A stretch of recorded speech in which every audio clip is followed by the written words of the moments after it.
Bonsoir à tous. Nous allons regarder, pour commencer ce topo sur la prière, nous allons commencer avec une vidéo parce qu'on va parler de la Samaritaine et on va voir la prière à travers ce récit de la Bible. Et je veux, pour vous aider, pour entrer à regarder ce film, donc je vous donne 5 questions que vous pouvez avoir dans votre esprit pendant que vous regardez ce petit morceau sur la Samaritaine. Ne vous inquiétez trop, je vous les donnerai très vite. Donc peut-être que vous n'avez pas tout le temps pour le noter, mais parce qu'on est court avec le temps, on va vite. Donc, première question, qu'est-ce que ça veut dire que la Samaritaine vient au puits à la pire heure de la journée? Pourquoi elle vient à cette heure du midi où il fait chaud, plus chaud pendant la journée? Deuxième question, qu'est-ce que ça veut dire que Jésus a soif, tout simplement? Pourquoi Jésus a soif? Troisième question, qu'est-ce que ça veut dire que Jésus rencontre la Samaritaine au puits? Qu'est-ce que ça veut dire les puits? Quatrième question, qu'est-ce que ça veut dire qu'ils discutent, Jésus et la Samaritaine discutent sur le culte ou l'adoration qui doit être rendue à Dieu? Et le cinquième, on va vite, c'est qu'est-ce que ça veut dire que les disciples étaient scandalisés que Jésus discute seul avec le Samaritain. Vous allez voir, il n'y a pas ça dans le vidéo, mais je vous dis, dans l'Évangile, les disciples ils reviennent et ils sont scandalisés que Jésus était là à parler seul avec le Samaritain. Donc, on revient, je vous répète tout rapidement les 4. Donc, qu'est-ce que ça veut dire qu'elle est venue dans la pire heure de la journée? Qu'est-ce que ça veut dire que Jésus a soif? Qu'est-ce que ça veut dire que Jésus rencontre la Samaritaine au puits? Et qu'est-ce que ça veut dire qu'ils discutent sur le culte ou l'adoration qui doit être rendue à Dieu? J'aimerais quand même avoir de l'eau, si ça ne t'embête pas. C'est incroyable ce que la soif peut faire. Pour toi, je ne suis pas impure? Tu ne crains pas d'être souillé par ma présence? Peut-être que les gens de chez moi disent ça des femmes de chez toi, mais pas moi. Ah oui? Tu dis quoi, toi, alors? Je dis que si tu savais qui je suis, c'est toi qui m'aurais demandé à boire. Vraiment? Et je t'aurais donné de l'eau vive. Aurais donné. Sauf que tu n'as rien pour tirer l'eau du puits et il est très profond. En plus, je vois pas pourquoi tu me demanderais si tu avais de l'eau vive. C'est une longue histoire. L'eau des Juifs est meilleure que celle des Samaritains? Non, ce n'est pas ce que j'ai dit. Tu es meilleur que notre ancêtre Jacob? Celui qui a creusé ce puits? Ton eau est meilleure que la sienne? Je connais Jacob. Et quiconque boira de cette eau aura encore soif. Mais celui qui boira l'eau que je lui donnerai n'aura plus jamais soif. Ce serait merveilleux. L'eau que je lui donnerai deviendra en lui une source d'eau intarissable qui jaillira jusque dans la vie éternelle. Vraiment? Oui, vraiment. Prouve-le. Va donc, va appeler ton mari et reviens ici, pour qu'il voie lui aussi. Je n'ai pas de mari. Tu as raison. Tu as eu 5 maris. Et l'homme avec qui tu vis maintenant n'est pas ton mari.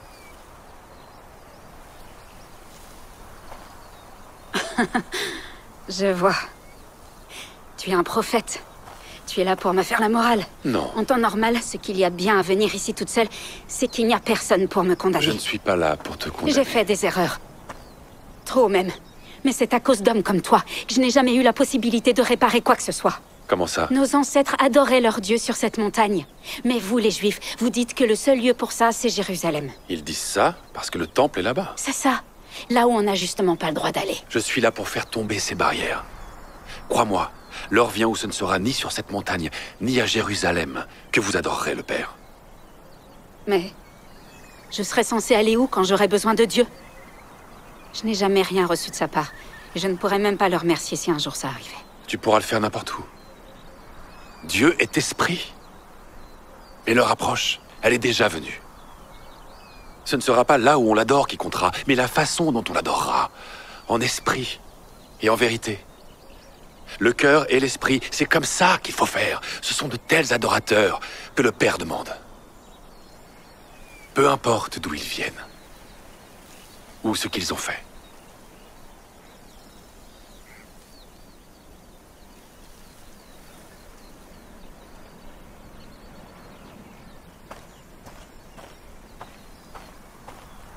Tu crois en ce que je viens de dire? Je sais que quand le Messie sera venu, il nous instruira de toutes ces choses et remettra tout le monde sur le droit chemin, moi y compris. Je ne crois à personne d'autre. Tu avais tort quand tu as dit que tu n'avais jamais rien eu de la part de Dieu. Ce Messie dont tu viens de parler, c'est moi. Ton premier mari s'appelait Ramin. Tu étais une femme pure, qui se réjouissait de se marier. Quoi? Mais lui n'était pas un homme bon. Il t'a fait du mal. Et ça t'a fait douter du mariage. Et même de la pratique de ta foi. Ne dis plus rien. Le deuxième s'appelait Farzad. Le soir des noces, sa peau sentait bon l'orange.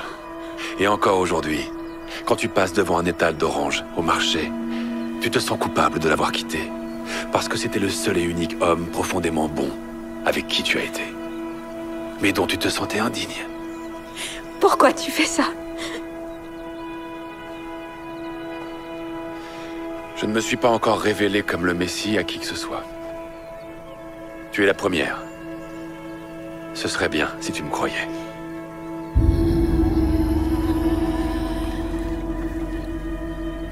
Tu n'as pas choisi la bonne personne. Je suis venu en Samarie uniquement pour toi. Tu crois vraiment que c'est par hasard si je me trouve ici en pleine journée? Tous les autres me rejettent. Les autres. Je sais, mais pas le Messie.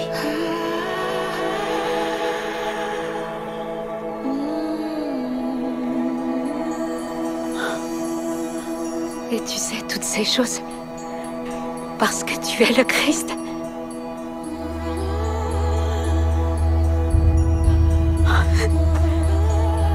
Je vais l'annoncer à tout le monde. Je comptais sur toi, justement. Esprit et vérité. Esprit et vérité. Il sera plus question de montagne ou de temple. Non, plus du tout. Seul le cœur comptera. Tu me le promets? Je te le promets. Cet homme, il m'a dit tout ce que j'ai fait. Il ne peut être que le Christ.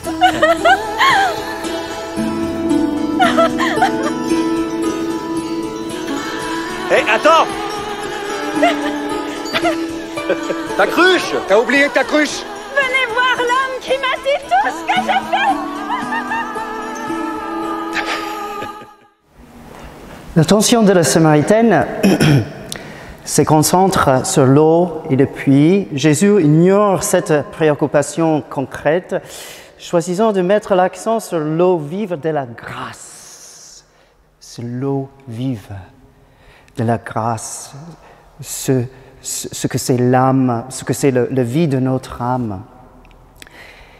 Jusqu'à, finalement, il y a son rencontre des âmes, du Messie et de la Samaritaine. Sincèrement, la Samaritaine reconnaît sa fragilité après longtemps.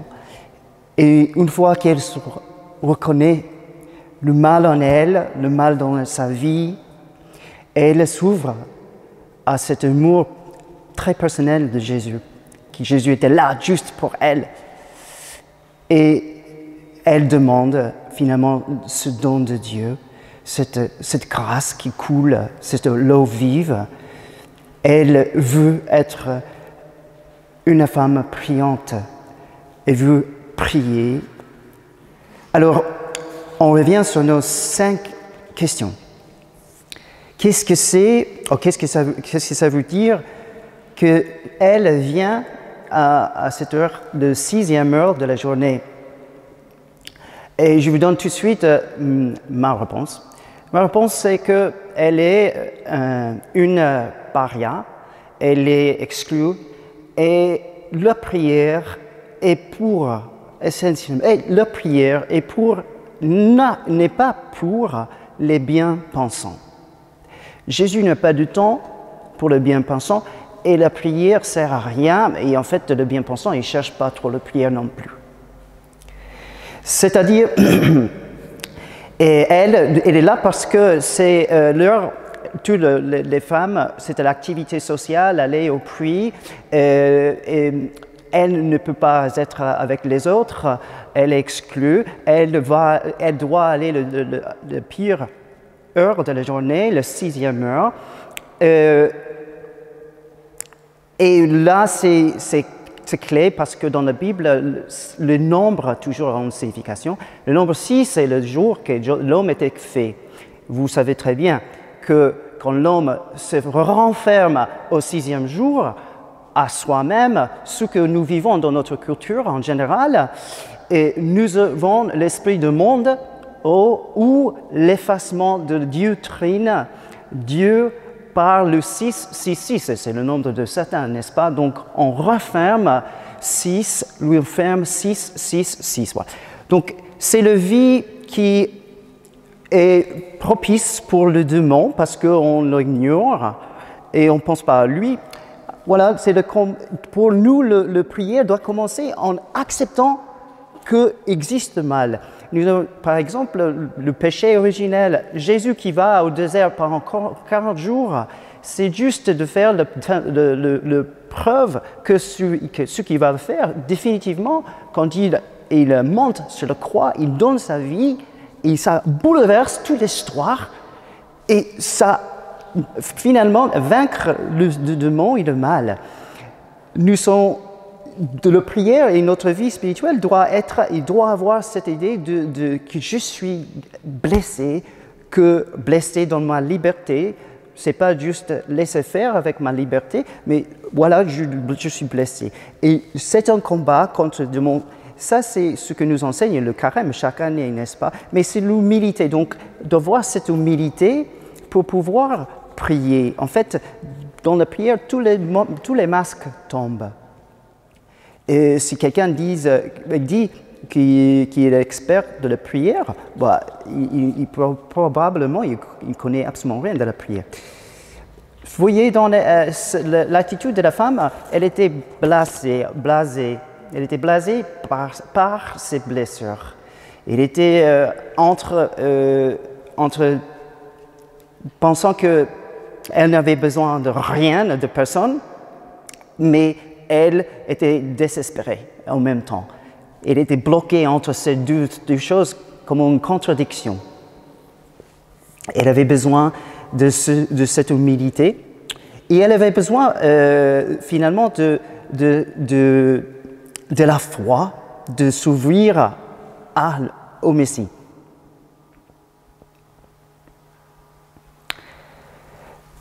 Et là, je viens à la 12e question. Qu'est-ce que ça veut dire que Jésus a soif? Dieu a soif que nous ayons soif de lui.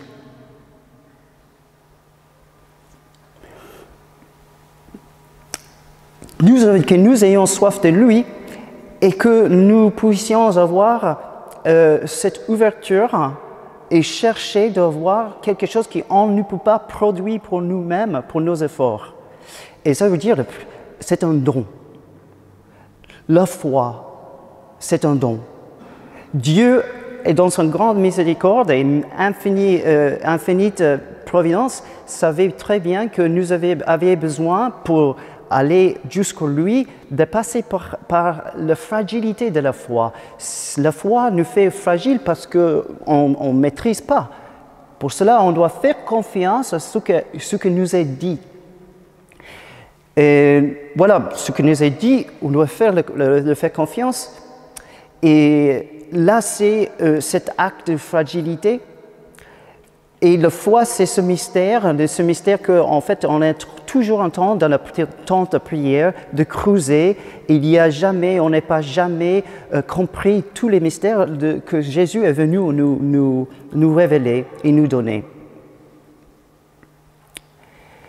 Donc Dieu a soif de nous, et la Samaritaine ouvre son cœur à l'eau vive de la grâce qui coule par une vie de prière. Et c'est une humilité, on va dire, pas écrasée, comme elle est entre ces deux choses, elle n'a pas besoin de personne, mais de l'autre côté, elle est désespérée. En fait, l'humilité, ce n'est pas une caricature, chose caricaturée. L'humilité, en fait, c'est de reconnaître que Dieu m'a choisi tel comme je suis, comme il a fait avec les Samaritaines, et de faire confiance en Dieu en faisant confiance en moi-même et ce qu'il veut faire en ma vie. Ça, c'est la disposition de la prière. Sinon, j'ai peur de m'approcher à Dieu. Oh, je pense que ça ne sert à rien. Troisième question, qu'est-ce que ça veut dire que Jésus rencontre la Samaritaine au puits? Et là, on va au cœur de ce que c'est toute la Bible et ce que c'est la prière, l'adoration. Dans la Bible, toujours, les puits sont une question de mariage. Vous avez Isaac et Rebecca, Jacob et Rachel qui se sont rencontrés au puits. Et le thème de mariage, quand la Bible commence avec le thème de mariage, et termine avec les noces de l'agneau, c'est cette adoration, cette prière du ciel à laquelle notre vie tient comme son but. C'est un mariage qui va passer par une chose assez curieuse, c'est-à-dire ça doit passer pour munir à Jésus crucifié, Jésus qui est venu pour donner sa vie. Donc, l'amour de ce mariage est essentiellement un amour oblatif. Pour prier, je dois être prêt à me laisser blesser par Jésus. On peut penser, mince, j'ai déjà assez de blessures.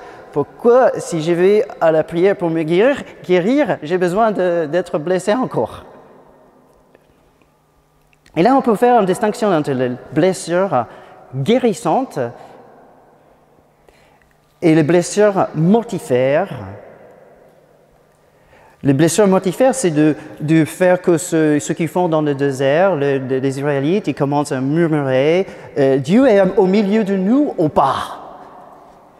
Et le Samaritain avait un petit peu cette attitude au commencement aussi. C'est la maladie du cœur, se murmurer, s'éloigner, et ne pas laisser que Dieu, comme un bon père, et à travers son amour, me guérisse en me faisant participer en petits morceaux, en petites doses de ce sacrifice de louange que c'est le don de sa vie sur la croix. Et c'est ça, dans la vie de prière, normalement on est bloqué dans la prière parce qu'on a des crises et on pense que ça ne sert à rien. Mais c'est à travers la fidélité, et c'est pendant ces crises, à travers notre fidélité, que Jésus va élargir notre cœur avec des petites blessures comme ça, qui nous élargit le cœur et nous permet d'être des canaux plus grand de sa grâce. Si vous avez en tête l'image de Jésus, j'ai confiance en toi, l'image de Jésus miséricordieux, vous voyez de son cœur qui sortent ces lumières, qui grandit. Il commence tout petit dans son cœur, ce centre, il grandit, c'est comme des canaux qui grandissent. Et c'est ça que Jésus ouvre en nous à travers ce mariage où nous allons sceller un pacte une alliance avec nos sangs, le sang de Jésus et mon sang,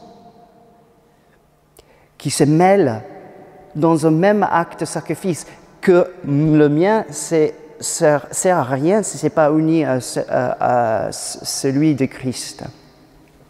Vous devez voir qu'elle a dit, c'est clair, qu'elle avait 5 maris, et celui avec qui elle est maintenant n'est pas son mari. Et voilà, elle est bloquée toujours au 6e, si vous voyez. Mais lui, Jésus, il va être le 7e, son 7e mari. C'est la conclusion de l'alliance. Ce mariage, tous les saints parlaient de la prière comme mariage mystique de l'âme avec Jésus l'époux. 4e question, qu'est-ce que ça veut dire qu'ils discutent sur l'adoration qui doit être rendue à Dieu? D'abord, on comprend bien que les Samaritains, il y avait des différences, des différences de religion, de race avec les Samaritains et les Juifs. Les Samaritains étaient considérés comme des apostats, des idolâtres. Ils étaient considérés impurs. Jésus leur assure que tout cela tombe. Il n'y a plus, c'est lui maintenant qui va unir tout le peuple et c'est ouvert à tout le monde. Maintenant, ce n'est pas une nation, un seul endroit qu'on va prier, mais c'est où nous pouvons tourner vers Jésus, en esprit et vérité. Et peut-être, en regardant cela, on a l'impression que, voilà, peu importe si maintenant, si on reste dans la prière juste dans nos cœurs, ou on va, par exemple, à prier à ce que nous venons de dire, c'est le centre de l'amour de Jésus-Christ, que c'est le sacrifice qu'il a donné, qu'il nous demandait de faire mémoire jusqu'à son 12e événement. On peut penser, c'est pourquoi je peux prier dans mon cœur. C'est un petit peu l'esprit de nos jours aussi. Et voilà que la vérité dans la Bible, et surtout dans l'évangile de Jean, ça veut dire toujours Jésus, je suis la vérité. Donc il n'y a pas d'adoration qui ne passe par Jésus et ce que Jésus a fait pour nous. Et ce qu'il a laissé qu'on fasse jusqu'à son 2e événement. Donc notre prière doit être absolument liée à cette prière qu'il nous a laissée pour rassembler tout le peuple. Parce qu'en fait, la prière ne peut pas jamais être un truc individualiste, juste moi. On a cette tendance. Mais si, par exemple, nous prions le Notre Père, pourquoi on prie Notre Père et pas Mon Père? Ou justement, parce que pour nous faire sortir de notre égoïsme, de nous faire sortir de cet individualisme.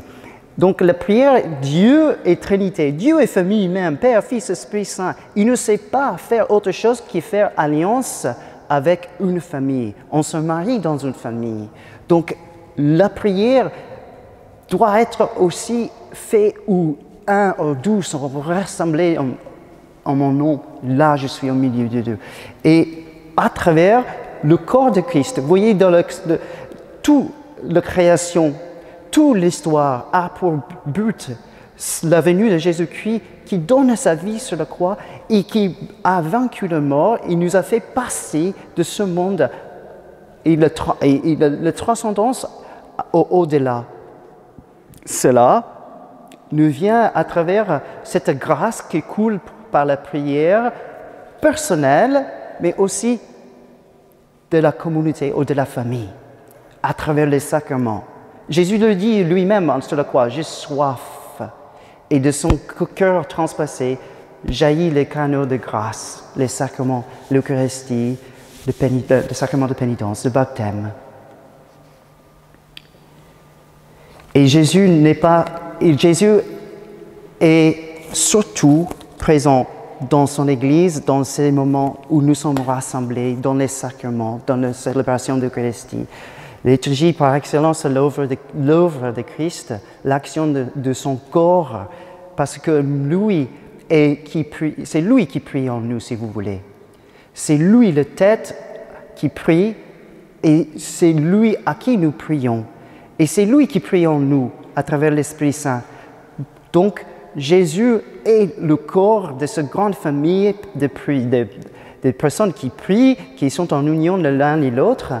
Et voilà, Jésus, le corps, et c'est cette union de tous qui retournent à Dieu, le Père, Fils, Esprit Saint, et qui sont réunis en famille avec la Trinité, qui est le but de toute l'histoire. Et c'est la prière qui fait aboutir la création, nos vies et toute l'histoire à ce but. Et je termine avec le 5e, et c'est fini. Qu'est-ce que ça veut dire que les disciples étaient scandalisés avec Jésus? Parce qu'il était seul avec la Samaritaine. Bon, si la prière, c'est nécessaire qu'on le fait en famille, mais c'est absolument nécessaire qu'on ait du temps pour prier, nous, juste moi, devant le Saint-Sacrement, ou dans mon coin de prière chez moi. La prière doit, de quelque façon, la prière personnelle, c'est que disait Sainte Catherine de Sienne. Elle a parlé que la cellule de cœur, sa prière, c'était de retourner et demeurer dans la cellule de son cœur. La connaissance de soi-même et la connaissance de Dieu à notre égard. Et la prière personnelle, ce que ça va faire, Dieu a dit de le prier sans cesse. C'est la prière personnelle qui va unir tous les moments de notre vie. C'est qui va faire que le sacrifice, ma participation au sacrifice de Jésus puisse couler et irriguer, si vous voulez, tous les coins de ma vie et faire une unité de ma vie, quelque chose qui est la propriété de Jésus, quelque chose qui est complètement donné à Jésus. Il fait que ma prière et ma foi soient vivantes et personnelles.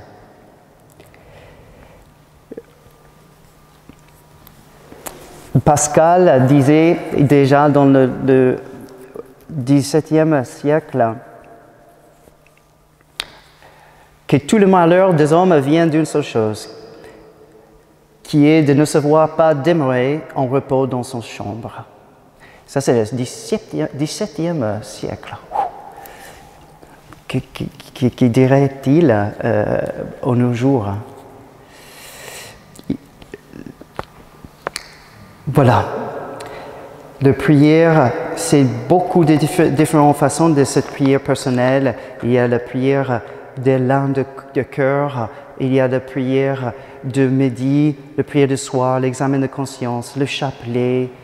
Nous avons l'adoration eucharistique. Tous ces moyens de prier personnellement devant Dieu. Voilà, je vous laisse donc avec ces 5 aspects que la prière, c'est un combat, c'est une guérison. Sans cela, on ne comprend rien, on n'a pas l'humilité pour entrer dans la foi et ce don de soi et de recevoir le don de Dieu parce que la prière n'est pas un produit qu'on va faire avec nos efforts, c'est quelque chose que Dieu donne comme un don. Le mariage que Dieu fait avec nous dans la prière, que Dieu est famille et qu'il veut qu'on prie en famille et on est autour de la grâce qui coule des sacrements. Et finalement, que c'est quelque chose de très personnel et qui doit être assimilé à nous et toutes nos activités dans l'Église, tout ce qu'on peut faire pour aider les autres, si on n'est pas unis, assimilés à travers la prière personnelle, ça ne sert à rien, on n'arrive jamais à le garder. Peut-être fermez vos yeux un instant. Fermez les yeux. Intériorisez.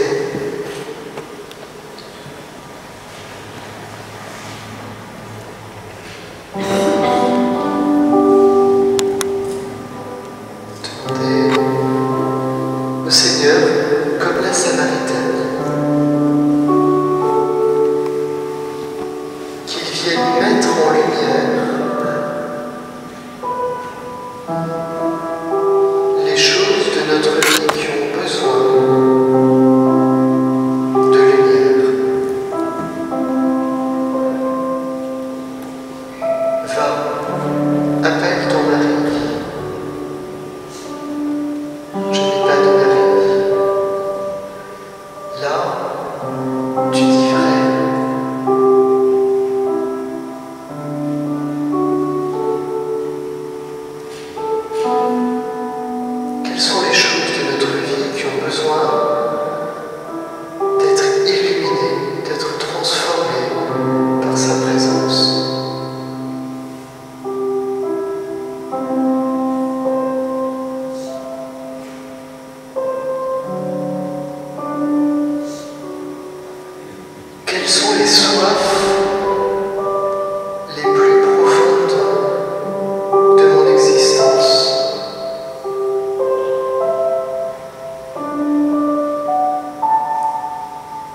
à m'abreuver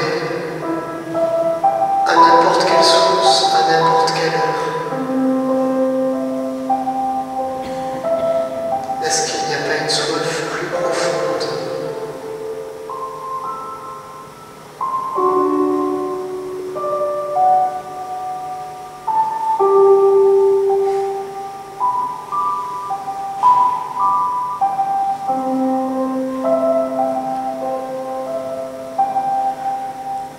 Ai-je conscience que Dieu a soif de moi, qu'il a soif de mon cœur, qu'il a soif de ma vie? Ai-je conscience qu'il a soif parce que j'ai soif?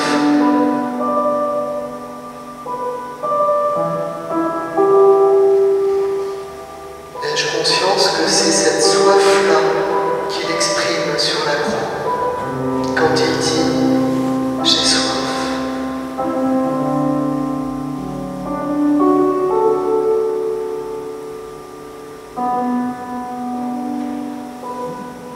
Ai-je conscience que la prière, toute simple, quotidienne, est la source qui va étancher ma soif et qui en même temps va la faire grandir?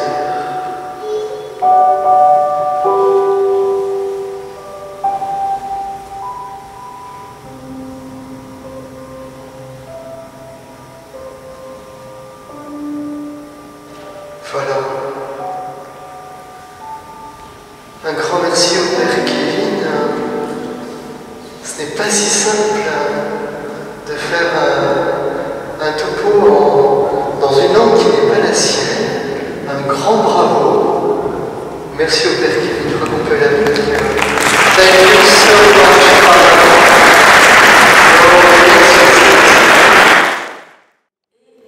La parole qui m'avait dit, c'est « mais ayez un peu plus de ferveur ».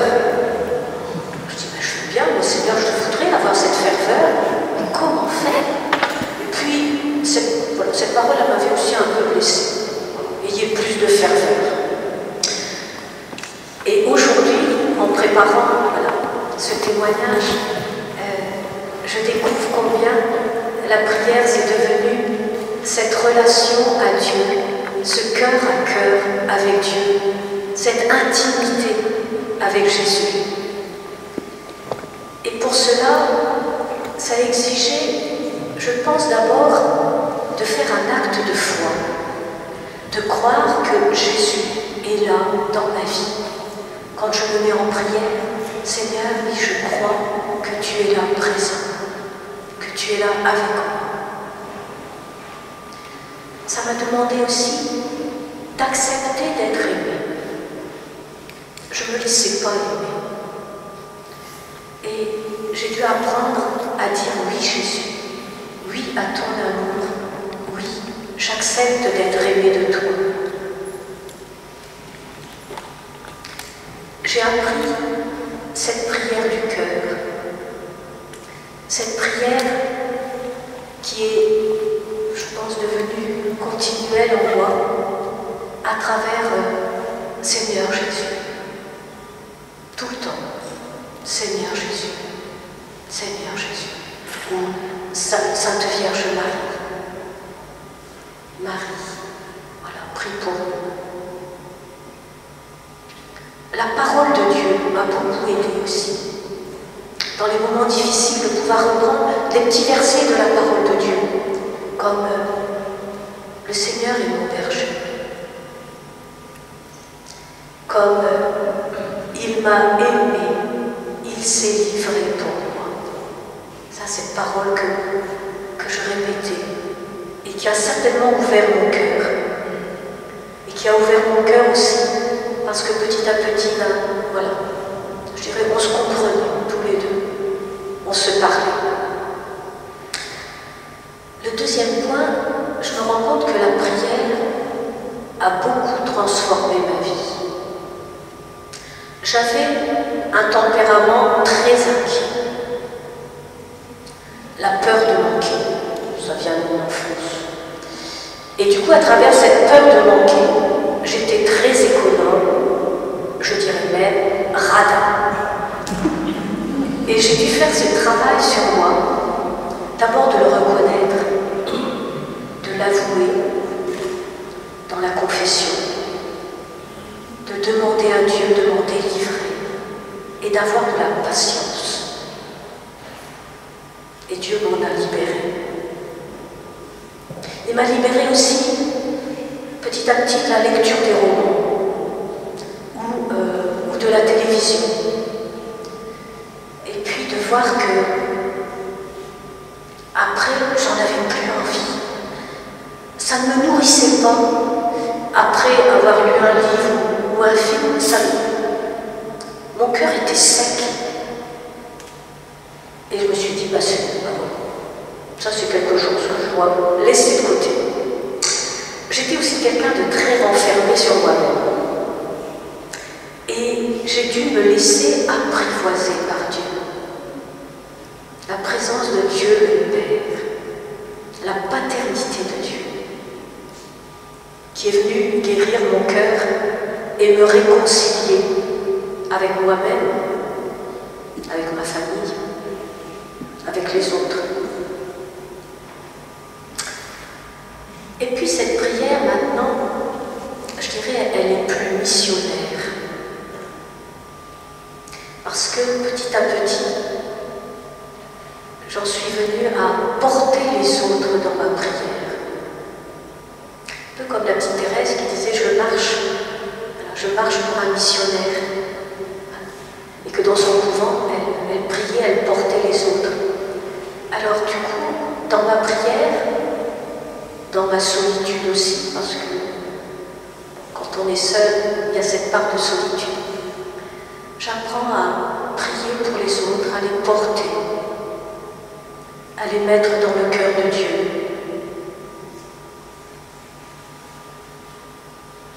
Alors, quelques petites astuces.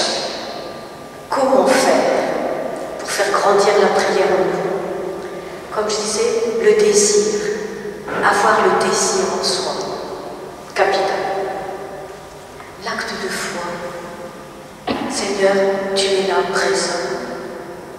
Lui donner du temps. Se créer des habitudes. Ça aide. Tous les matins, voilà, je viens à l'église et je m'entends en prière. Lire la parole de Dieu et garder une petite phrase dans son cœur. La prière de Jésus, ces petites invocations, ce qu'on appelle les prières jaculatoires. Seigneur Jésus, Fils du Dieu vivant, aie pitié de moi, pécheur. Esprit Saint, viens par Marie. Ces petites phrases qu'on répète continuellement dans la journée. Les petits actes aussi d'attention et d'amour qu'on peut avoir. Quand je passe devant le Saint-Sacrement, parfois je passe très vite. Et hop, et là, tu reviens. Et tu te mets à genoux. Voilà ces petites attentions d'amour. Voilà, une génuflexion pour toi, Seigneur. Un petit truc aussi, parfois, quand on ne sait plus prier, réciter ce Notre Père tout doucement, lentement, ou le gloire à Dieu. Alors ça, j'aime bien aussi. Réciter le gloire à Dieu. On le sait par cœur, c'est facile. Et puis, demander à l'Esprit Saint de nous apprendre à prier, de nous montrer le chemin. Parce que c'est lui, il sait.